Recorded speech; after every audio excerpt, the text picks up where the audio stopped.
Okay, we're back for chapter 2 in Navigating Early.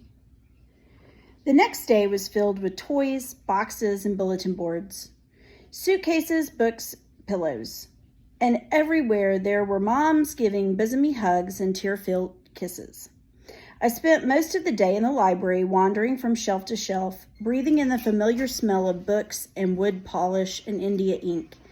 It felt good to be closed in among the stacks, which didn't pitch and sway. They were solid and stable. Maybe that's how cows feel when they come into the barn after a day in the open field. The librarian introduced herself in a quiet, librarianly manner, saying her name was Miss B. She smiled and said it was short for bookworm.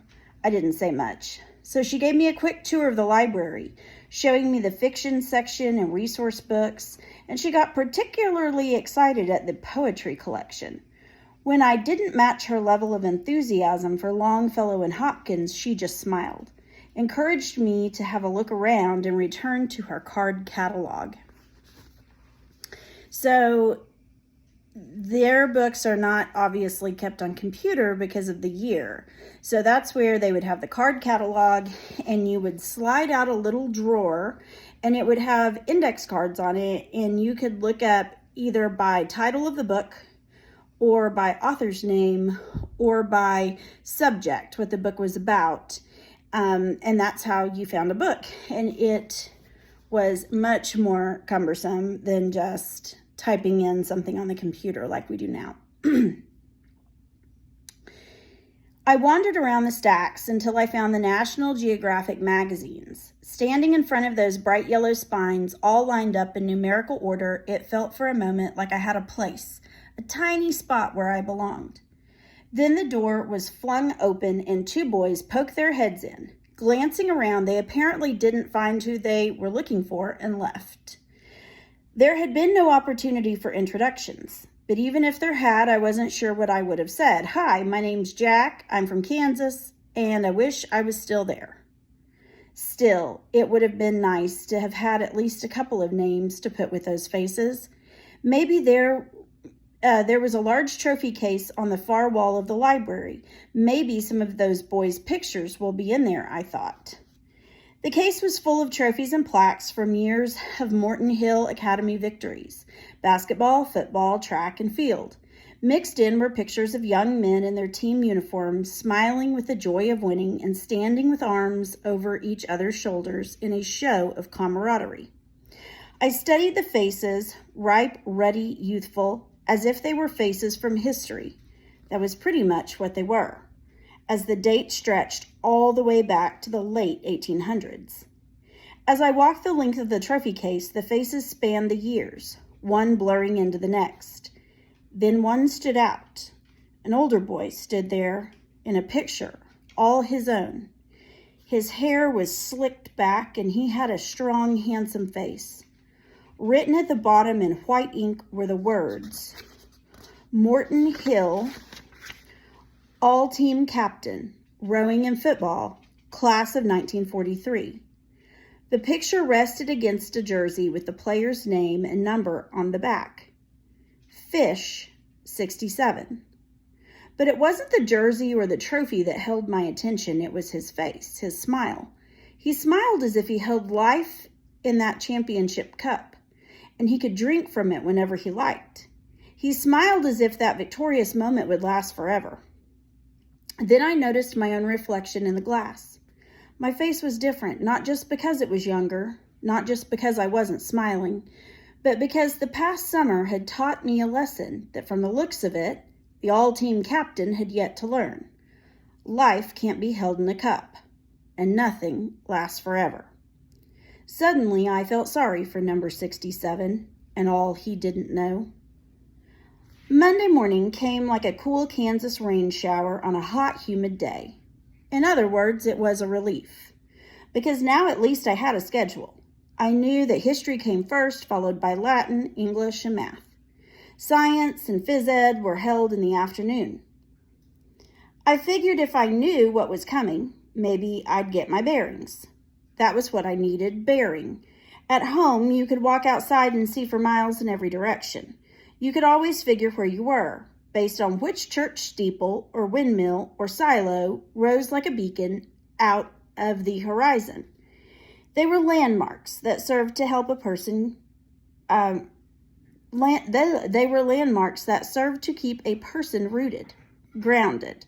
But then it struck me, to have landmarks, you had to have land.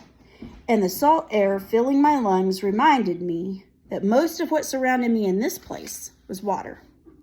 Constantly moving, changing water. I started feeling queasy again. The history teacher was a short man with stubby fingers who seemed very excited about a bunch of Greeks who all must have been from the same family. Oedipus, Perseus, Theseus.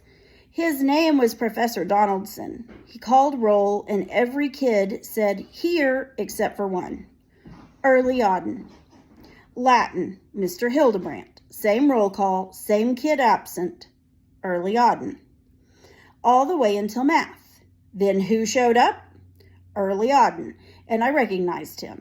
It was the kid from the beach, the boy with the sandbags. He was a little fella, about 4 foot something. His feet dangled just above the floor when he sat at his desk. Good morning, gentlemen, the math teacher greeted us as he sat down his mug of steaming coffee. My name is Professor Eric Blaine, he said as he began writing on the chalkboard. As many of you know, this is my first year at Morton Hill, and I'm looking forward to getting acquainted with each and every one of you.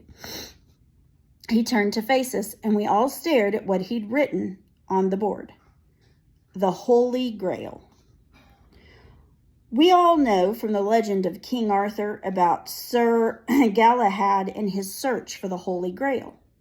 That sacred, mysterious, and oh so elusive chalice used at the Last Supper.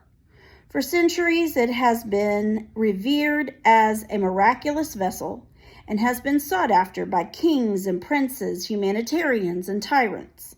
There is supposedly a brotherhood of guardians to keep it safe. Or might we say, keep its mysterious allure from being evaluated in the light of modern-day knowledge and skepticism. Mr. Blaine set it on the desk at the front of the room. We're not here to discuss the authenticity of the Grail, but rather the nature and merits of a quest. Why does one embark upon a quest? Mr. Blaine looked down at his seating chart and glanced around the room. Sam Feeney, a pudgy kid sitting next to me, squinted an eye. To find buried treasure, matey? The other boys laughed. Spoken like a true pirate, said Mr. Blaine. But yes, to search for something, it can be treasure. However, it can also be a search for something less tangible. Ever hear of a quest for happiness or a quest for justice? Buried treasure sounds a little more interesting, or a little more exciting, said Sam. Maybe, but what about a quest for the truth? Perhaps that was really Sir Galahad's goal, to demystify the miraculous. What if he was looking for the Grail, that miraculous vessel, to show that it was just a cup? The boys looked at the teacher with furrowed brows. Geez, Mr. Blaine, you sure know how to take the fun out of a good story, said Robbie Dean Meyer, a red-haired kid I'd sat by in Latin. And besides, isn't this math class? Precisely. So what does this have to do with math? Now this just in from the sports desk. Touchdown, Kansas City Chiefs. Obviously, it's Sunday evening, and the Chiefs are on in the other room. So what does this have to do with math? Said Mr. Blaine. What is the Holy Grail of mathematics? Something that is so mysterious as to be considered by many almost miraculous. Something woven throughout the world of mathematics, a number that is nothing less than never-ending and eternal. Several hands shot up at the last clue. Preston Townsend? That would be pi, sir, answered an athletic-looking boy in the second row. His hair was precisely combed, and the way he sat back in his chair, poised with his pencil in hand, he looked like he was about to call an important meeting to order. I figured his father must be a banker or a politician or maybe the governor of the great state of Maine. Yes, pi, the Holy Grail of mathematics. that mysterious number that has entranced mathematicians for millennia. It originated with the Babylonians, was used by the Greeks in measuring the earth, was thought to be a miraculous number by some and the work of the devil by others. So what is the number pi? Robbie Dean? That is a trick question, Mr. Blaine. Everyone knows that pi starts with 3.14 and keeps on going. We all had to memorize the first 100 digits last year. I'm not going to make you guys memorize the first 100 digits. You're welcome. But pi is, the whole class joined him in saying, a never-ending, never-repeating number. See, everyone knows that, concluded Robbie Dean. You mean everyone has accepted that as a fact, countered Mr. Blaine. We shifted in our seats, unsure of what he meant. Alongside Sir Galahad, I believe we can add another name to the list of great seekers. His name is Professor Douglas Stanton. He's a mathematician at Cambridge who is on a quest of his own. He has spent much of his career studying this number and has a theory that, contrary to popular belief, pi is not a never-ending number. That yes, it is an amazing number that has over 700 digits currently known, and thousands more that haven't been calculated yet, but he believes it will, in fact, end. Mr. Blaine brushed the chalk dust from his fingers. Why do I mention this today? Because this year we are going to embark on a quest of our own to expand our minds, to challenge what we think we know, and to push the boundaries of mathematics. If pi, the most venerable number, can be proven to end, what else are we blindly believing that might be put to the test? So, Mr. Blaine loosened his tie. Let's get down to the business at hand. Open your textbooks to page 1, and let's begin. I glanced behind me, but Early's desk was empty, and the classroom door quietly shut.